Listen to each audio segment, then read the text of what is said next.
Hi friends, ఈరోజు మనం చక్కటి రెసిపీ ఎగ్స్ అంటే గుడ్లు ములక్కాయ పులుసు కూర ఎలా తయారు చేసుకోవాలో చూద్దాము. దానికి కావాల్సిన పదార్థాలు: గుడ్లు 4 తీసుకొని ఉడికించుకోండి, టమాటాలు ఒక 3 తీసుకొని సన్నగా తరిగి పెట్టుకోవాలి, ములక్కాయలు మనం ఇలా పొడవుగా కట్ చేసుకొని పొట్టు తీసుకోవాలి, ఉల్లిపాయలు 3, పచ్చిమిర్చి 4 సన్నగా తరిగి పెట్టుకోండి, జీలకర్ర 1 స్పూను, అల్లం వెల్లుల్లి పేస్ట్ 1 స్పూను ఫ్రెష్గా ఉన్నది తీసుకోండి, ఉప్పు మన రుచికి తగినంత, కారం 2 స్పూన్లు, ఆయిల్ 4 స్పూన్లు,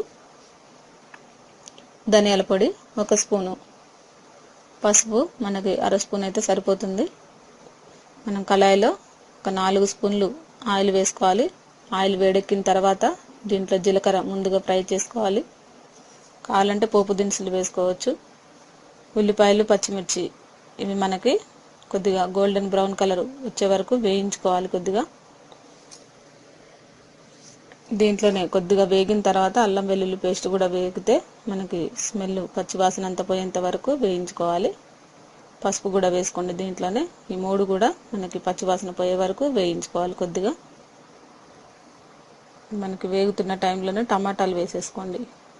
ఈ టమాటాలు కూడా మనకి మగ్గుతూ చక్కటి ఫ్లేవర్తో మనకి మంచి ఫ్లేవర్తో స్మెల్ వస్తూ ఉంటుంది. దీంట్లో ములక్కాయలు కూడా వేసుకొని మనం ఒక 10 నిమిషాల పాటు దీన్ని ఆయిల్లోనే కొద్దిగా ఉడికించండి.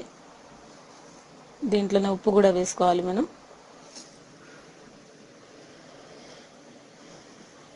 ఉప్పు వేస్తే మనకి ములక్కాయలు అన్నిటికి కూడా ఉప్పు పడుతుంది, తినేటప్పుడు కూడా మంచి టేస్ట్ వస్తుంది. ఇప్పుడు మనం మూత పెట్టి 10 నిమిషాలు ఉడికిన తర్వాత దీంట్లో కారం వేసుకోండి, మీ టేస్ట్కు తగ్గట్టు.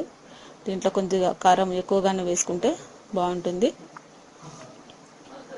దీంట్లో మనం కొద్దిగా వాటర్ వేయకముందే గుడ్లను వేసుకోవాలి. దీంట్లో ఈ గుడ్లు వేసిన తర్వాత ఉడికించిన గుడ్లు కాబట్టి మనం ముందుగా పులుసు కూర అనుకున్నాం కదా, కావాలంటే చింతపండు పులుసు వేసుకోవచ్చు. మనం ఇందులో టమాటా వాడాం కాబట్టి ఈ పులుపు సరిపోతుంది అనుకుంటే కొద్దిగా వాటర్ వేసి ఉడికించుకోవచ్చు. చూసారు కదా, మనకి దాదాపు 15 నిమిషాల పాటు ఈ ములక్కాయలు ఉడికే వరకు కూడా మనం వాటర్ వేసుకొని ఉడికించుకోవాలి. చక్కగా ములక్కాయలు ఉడికిన తర్వాత దీంట్లో ధనియాల పొడి వేసుకోండి చివరగా.